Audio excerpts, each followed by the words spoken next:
શાંતિ 5/8/2026 આજના મીઠા બાબાના મધુર મહાવાક્ય। મીઠા બાળકો, તમે પોતાના યોગ બળથી આ જૂની દુનિયાને પરિવર્તન કરી નવી બનાવો છો। તમે પ્રકટ થયેલા છો રૂહાની સેવાના માટે। પ્રશ્ન છે, ઈમાનદાર સાચા પુરુષાર્થી બાળકોની નિશાનીઓ શું હશે? ઉત્તર છે, ઈમાનદાર બાળકો ક્યારેય પણ પોતાની ભૂલને છુપાવશે નહીં, તરત બાબાને સંભળાવશે। તે ખૂબ ખૂબ નિરંકારી હોય છે। એમની બુદ્ધિમાં સદા આ ખ્યાલ રહે છે કે જેવા કર્મ અમે કરીશું અમને જોઈને બીજા કરશે। બીજું, એ કોઈની પણ ડિસસર્વિસનું ગાયન નહીં કરશે, પોતાની સર્વિસમાં લાગેલા રહે છે। એ કોઈનો પણ અવગુણ જોઈ પોતાનું માથું ખરાબ નથી કરતા। ગીત છે, ધીરજ ધર મનવા ધીરજ ધર, તેરે સુખ કે દિન આएगी आए। ઓમ શાંતિ। મીઠા મીઠા રૂહાની બાળકો પ્રત્યે રૂહાની બાપ ધીરજ આપે છે, જેમ લૌકિક બાપ પણ ધીરજ આપે છે ને। કોઈ બીમાર હોય છે તો એમને આથત આપે છે। તમારી બીમારીના દુઃખના દિવસ બદલાઈને સુખના દિવસ આવશે। એ હદના બાપ હદનું ધૈર્ય આપે છે, ધીરજ આપે છે। અત્યારે આ તો છે બેહદના બાપ જે બાળકોને બેહદનું ધૈર્ય આપી રહ્યા છે। બાળકો, અત્યારે તમારા સુખના દિવસ આવી રહ્યા છે। બાકી આ થોડા દિવસ છે। અત્યારે તમે બાપની યાદમાં રહી બીજાને પણ શીખવો। તમે પણ શિવ શક્તિઓ છો ને। શિવ બાબાની શક્તિ સેના ફરીથી પ્રકટ થઈ છે। આ પણ એટલે કે ભાઈઓ પણ ગોપ પણ આત્માઓ છે। આ બધા શિવથી શક્તિ લે છે। તમે પણ શક્તિ લો છો। બાપે સમજાવ્યું છે, આમાં કૃપા કે આશીર્વાદની કોઈ વાત નથી। યાદમાં રહી શક્તિ લેતા જાઓ। યાદથી જ તમારા વિકર્મ વિનાશ થશે અને તમે શક્તિવાન બની જશો। શિવની શક્તિ સેના એટલી સર્વશક્તિવાન હતી જે જૂની દુનિયાને બદલી નવી બનાવી દીધી। તમે જાણો છો, યોગ બળથી અમે આ જૂની દુનિયાને બદલીએ છીએ। આંગળીથી પણ મનુષ્ય એવો ઈશારો કરે છે કે અલ્લાહને ગોડને યાદ કરો। બાળકો અત્યારે સમજે છે, બાપની યાદથી આ પથ્થરોનો પહાડ એટલે કે દુનિયા બદલાઈ જશે। અત્યારે અમે પરિસ્થાન સ્થાપન કરી રહ્યા છીએ। બાપ બાળકોને સમજાવે છે, પ્રદર્શની પર ખૂબ સર્વિસ કરો, મહેનત કરો। જે સમય મળે એમાં બેસીને શીખો। છે ખૂબ સહજ, બાળકોને દરેક પ્રકારની શિક્ષા મળતી રહે છે। દરેકના કર્મોનો હિસાબ છે। કન્યાઓના કર્મ સારા છે। જેમના લગ્ન થયા છે તે કહે છે, આ સમયે અમે જો કન્યા હોત તો આ બધી જંજીરોથી છૂટેલી હોત, ફ્રી બર્ડ હોત, ઉડતા પંખી હોત। કન્યાઓ ફ્રી બર્ડ્સ છે, એકદમ ફ્રી છે। પરંતુ ખરાબ સંગમાં નુકસાન થઈ જાય છે। સ્ત્રીને પુરુષ બાળકો વગેરેની કેટલી સાંકળો છે, જંજીરો છે। આમાં રસમ રિવાજ વગેરેના કેટલા બંધન રહે છે। કન્યાઓને કોઈ બંધન વગેરે નથી। અત્યારે બોમ્બેમાં પણ કન્યાઓ તૈયાર થઈ રહી છે। કહે છે, અમે પોતાના એરિયાને પોતાના પ્રાંતને પોતે જ સંભાળીશું। બધા પોતાના પ્રાંતના માટે કેટલી મહેનત કરે છે. કહે છે અમારું ગુજરાત, અમારું યુપી. તમે અત્યારે પોતાનું સ્વરાજ્ય લો છો. આમાં હું ફલાણો છું, ફલાણા પ્રાંતનો છું, આ પણ ન રહે. તમારે કોઈ સાથે પણ ઈર્ષ્યા નહીં રાખવી જોઈએ. કોઈનો અવગુણ વગેરે જોઈ માથું ખરાબ નહીં થવું જોઈએ. પોતાને જોવું જોઈએ. અમે કેટલી આત્માઓને, બહેનો, ભાઈઓને સુખનો રસ્તો બતાવ્યો છે. જો રસ્તો નથી બતાવ્યો તો તે કોઈ કામના નથી. દિલ પર ચડી નથી શકતા. બાપ દાદાના દિલ પર નહીં ચડ્યા તો તખ્ત પર નથી બેસી શકતા. બાબા જાણે છે કોઈ બાળકોને સર્વિસનો ખૂબ શોખ છે. જરાય પણ દેહનું અભિમાન નથી. કોઈ તો ખૂબ અહંકારમાં રહે છે. સમજે છે પોતાના ઉપર નહીં, બાપ પર કૃપા કરી છે. ક્યારેય પણ કોઈના અવગુણને નહીં જોવા જોઈએ. ફલાણા એવા છે, આવું કરે છે. આજકાલ એવા પણ સમજદાર છે જે એકબીજાની ડિસસર્વિસનું ગાયન કરે છે. ફલાણા આ કરે છે, એવા છે. અરે તમે પોતાની સર્વિસ કરો. બ્રાહ્મણ બાળકોનું કામ છે સર્વિસમાં લાગી જવું. બાપ બેઠા છે. બાપની પાસે બધા સમાચાર આવે છે. દરેકની અવસ્થાને બાપ જાણે છે. સર્વિસ જોઈ મહિમા પણ કરે છે. બાળકોમાં સર્વિસનો જોશ આવવો જોઈએ. દરેકને પોતાનું કલ્યાણ કરવાનું છે. આ રૂહાની સેવાથી. તે ધંધો વગેરે તો જન્મ જન્માંતર કરતા આવ્યા. આ ધંધો કોઈ વિરલા વેપારી કરે. બાપ યુક્તિ ખૂબ સહજ સમજાવે છે સેવાની. ક્યારેય પણ બીજાની નિંદા નહીં કરો. એવા ખૂબ કરે છે. સારા મહારથીઓને પણ માયા નાકથી પકડી લે છે. બાબાને યાદ નહીં કર્યા તો માયા પકડી લેશે. બાપ પણ કહે છે ને, મને સાધારણ તનમાં આવેલો જોઈને ઓળખી નથી શકતા. બાબાને પણ સલાહ આપે છે, આવું કરવું જોઈએ. અવસ્થા એવી છે જે બાબા થોડું પણ એવું કરશે ને, બોલશે ને તો ટ્રેટર બની જશે, દ્રોહી બની જશે, વિરોધી બની જશે. બાબાને પણ પોતાની સલાહ મોકલી દે છે. કહેવત છે ને, ચૂહે કો મિલી હલ્દી કી ગાંઠ તો સમજા મેં પંસારી હું. એક ઉંદરને હળદરની ગાંઠ મળી ગઈ તો સમજવા લાગ્યો કે હું તો મોટો વેપારી છું. આ નથી સમજતા કે અમે ડિસસર્વિસ કરીએ છીએ. ભૂલો તો ઘણાથી થતી રહે છે. ક્યારેક અવસ્થા ઊંચી, ક્યારેક નીચી. આ ચાલતું આવ્યું છે. દરેક પોતાની અવસ્થાને જુએ. ઈમાનદાર બાળકો પોતાની અવસ્થા તરત બતાવે છે. કોઈ તો પોતાની ભૂલો છુપાવી લે છે. આમાં ખૂબ નિરંકારીપણું જોઈએ. સર્વિસને વધારવામાં લાગી જવું જોઈએ. હંમેશા વિચાર રહેવો જોઈએ, જેવા કર્મ અમે કરીશું અમને જોઈને બીજા કરશે. હું કોઈની નિંદા કરીશ તો બીજા પણ કરવા લાગી જશે. ઘણાને આ વિચાર નથી આવતો. બાપ સમજાવે છે, તમે પોતાની સર્વિસમાં લાગી જાઓ, નહીં તો ખૂબ પસ્તાશો. દુશ્મન પણ ઘણા બને છે. તમે અત્યારે શુદ્રથી ટ્રાન્સફર થઈ બ્રહ્મા મુખ વંશાવલી બ્રાહ્મણ થઈ ગયા. જેમનામાં 5 વિકાર છે તે છે આસુરી સંપ્રદાય. તમે છો દેવી સંપ્રદાય. તમે દેવતા બનવાના માટે વિકારો પર વિજય મેળવી રહ્યા છો. દેવતાઓ તો અહીંયા છે નહીં.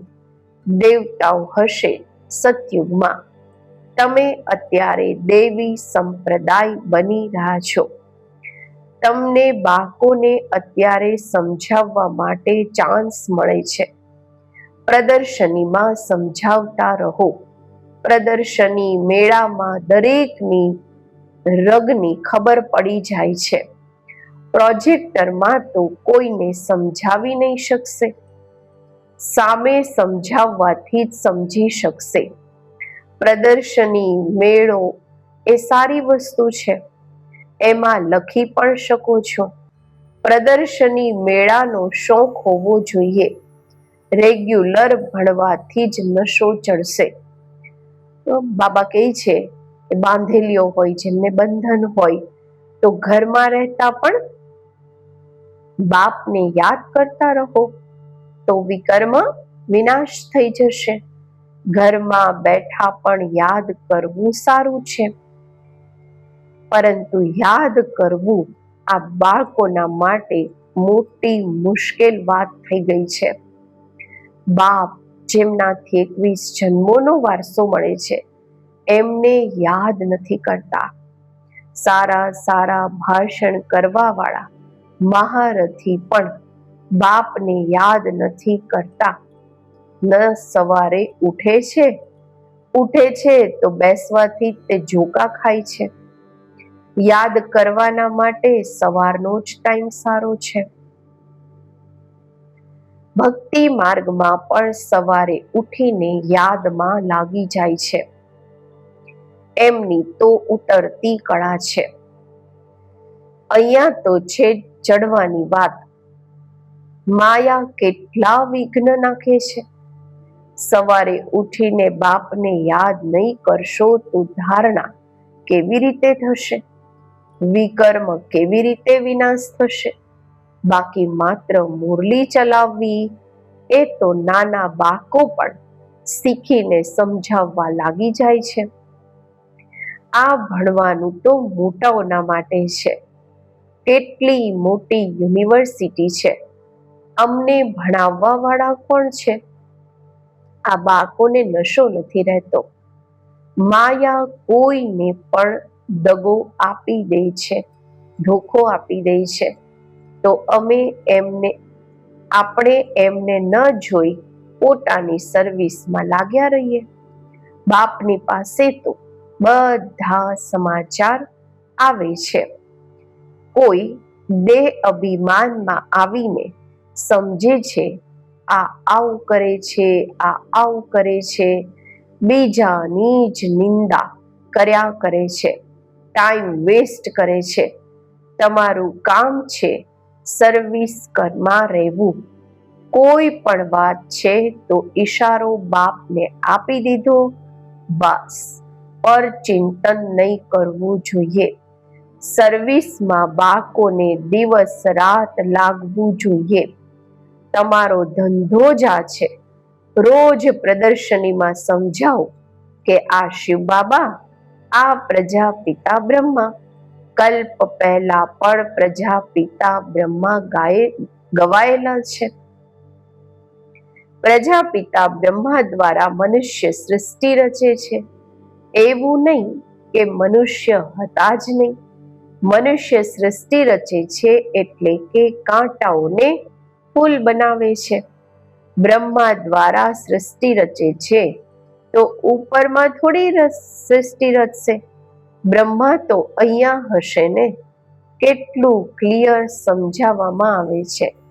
બાપ કહે છે, હું ઘણા જન્મોના, અનેક જન્મોના અંતના જન્મમાં પ્રવેશ કરી મનુષ્યને દેવતા બનાવું છું. તો બાળકોને સર્વિસમાં રાત દિવસ મહેનત કરવી જોઈએ.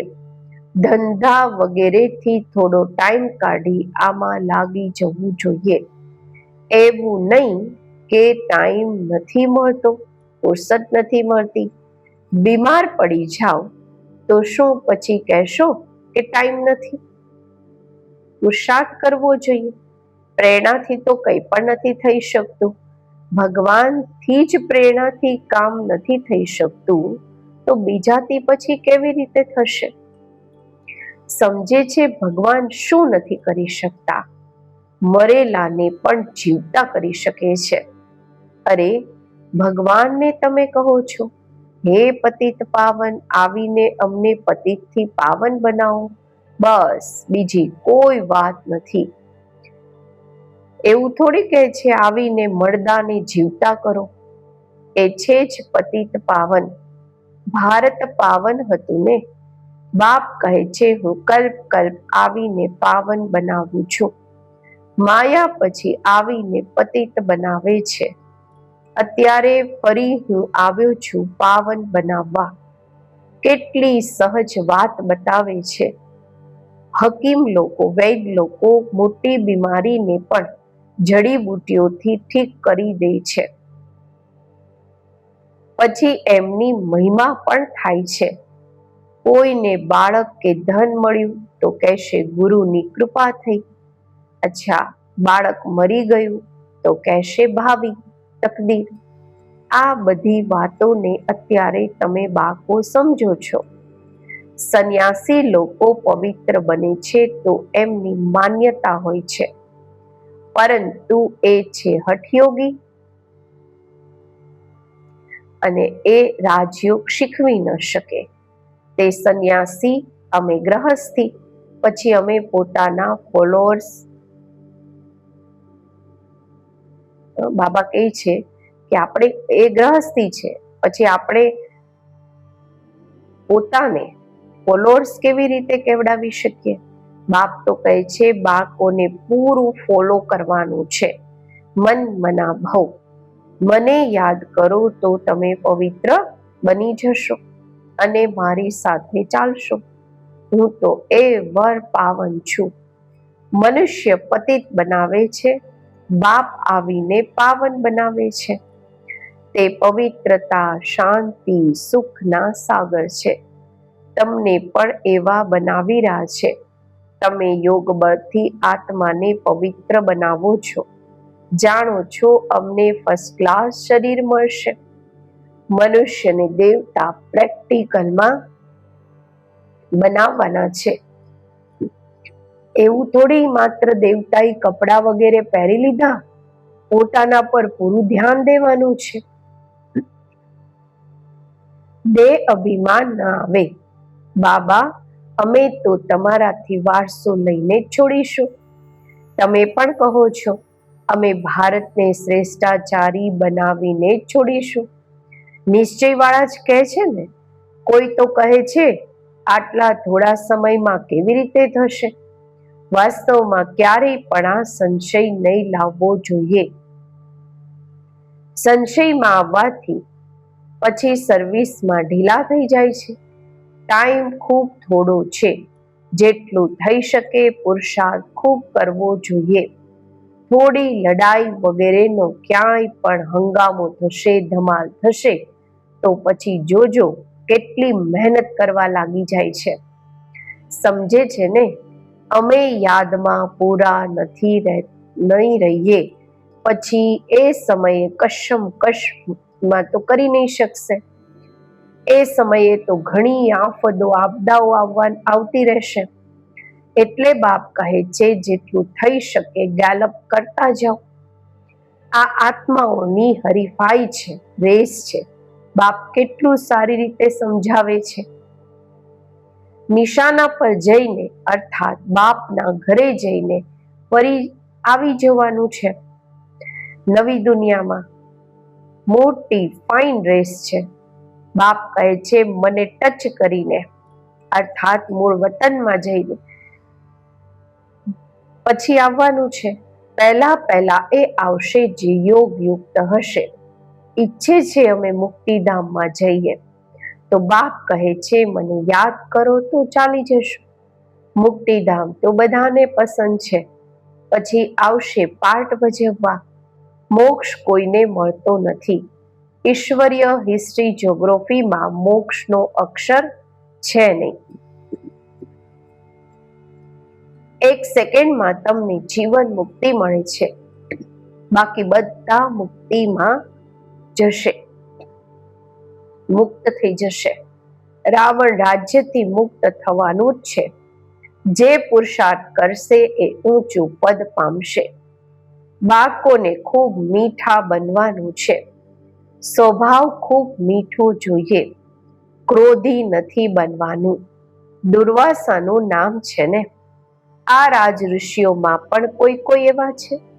હંમેશા પોતાના દિલ પર હાથ રાખવો જોઈએ કે હું શું કરું છું, એનાથી અમને શું પદ મળશે. જો સર્વિસ નહીં કરી, આપ સમાન નહીં બનાવ્યા તો શું પદ મળશે.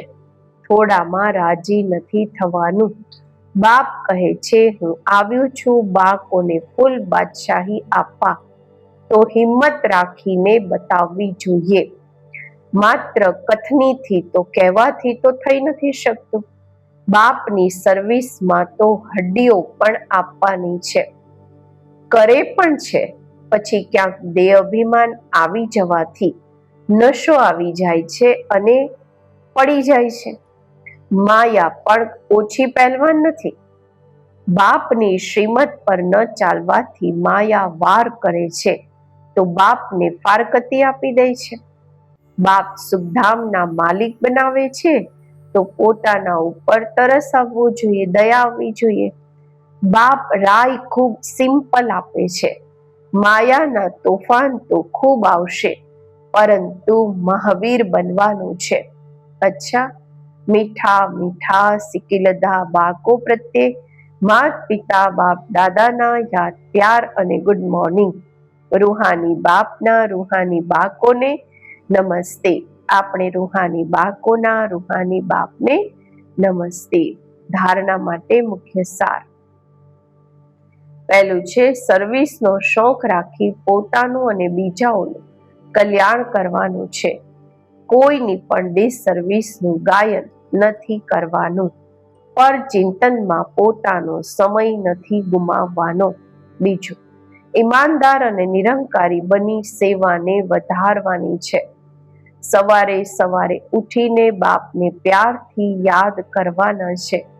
કથની અને કરની, કહેવાનું અને કરવાનું સમાન બનાવવાનું છે. આજનું વરદાન, મનમના ભવની સ્થિતિ દ્વારા મનના ભાવોને જાણવાવાળા સફળતા સ્વરૂપ ભવ. જે બાળકો મનમના ભવની સ્થિતિમાં સ્થિત રહે છે એ બીજાના મનના ભાવોને જાણી શકે છે. બોલ ભલે કંઈ પણ હોય, પરંતુ એમનો ભાવ શું છે એને જાણવાનો અભ્યાસ કરતા જાઓ. દરેકના મનના ભાવને સમજવાથી એમની જે ઈચ્છા કે પ્રાપ્તિની ઈચ્છા છે એ પૂરી કરી શકશો. એનાથી તે અવિનાશી પુરુષાર્થી બની જશે. પછી સર્વિસની સફળતા થોડા સમયમાં ખૂબ દેખાશે અને તમે પુરુષાર્થી સ્વરૂપની બદલે સફળતા સ્વરૂપ બની જશો. સ્લોગન છે, સૂતા સમયે બધું બાપના હવાલે કરી ખાલી થઈ જાઓ તો વ્યર્થ કે વિકારી સ્વપ્ન નહીં આવશે. અવ્યક્ત ઈશારા. અપવિત્રતાના બીજને પણ સમાપ્ત કરી સંપૂર્ણ સ્વચ્છ પવિત્ર બનો. તમે આત્માઓ બ્રાહ્મણ જીવનમાં એવા પવિત્ર બનો છો જે શરીર પણ પ્રકૃતિ પણ પવિત્ર બનાવી દો છો. એટલે શરીર પણ પવિત્ર છે તો આત્મા પણ પવિત્ર છે. સંપૂર્ણ પવિત્ર અર્થાત અપવિત્રતાનો અંશ માત્ર પણ ન હોય. કારણ કે જેટલી પવિત્રતા છે એટલી બ્રાહ્મણ જીવનની પર્સનાલિટી છે. જો પવિત્રતા ઓછી તો પર્સનાલિટી ઓછી. આ પ્યુરિટીની પર્સનાલિટી સેવામાં પણ સહજ સફળતા અપાવશે. ઓમ શાંતિ.